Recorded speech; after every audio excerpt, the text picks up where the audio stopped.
San Diego lost a longtime spiritual and community leader last weekend. Bishop George McKinney passed away on Saturday at the age of 88.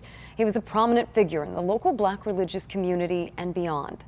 I spoke with his son about the legacy his father leaves behind.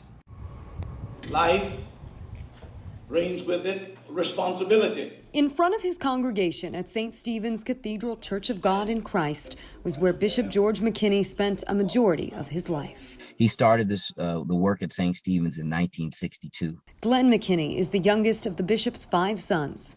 He says his father led by example and was truly his hero. He's gone now, but we're going to see the impact of all that God used him to do. The St. Stephen's Bishop McKinney and his late wife Jean started in the basement of a pizza restaurant, eventually grew and moved to its current location on Imperial Avenue.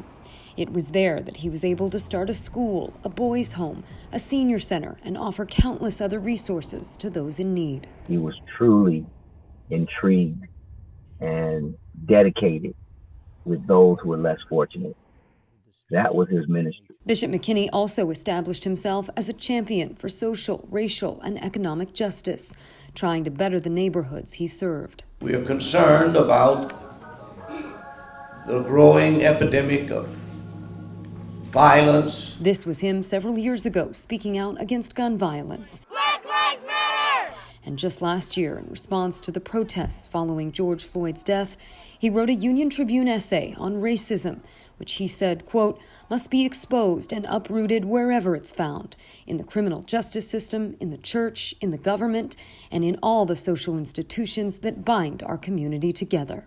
Glenn says although his father's health was deteriorating, his spirit was strong, and he continued to offer wisdom right up until the end, encouraging people to not let the pandemic stop them from doing God's work. He was a father to many, but he was my father.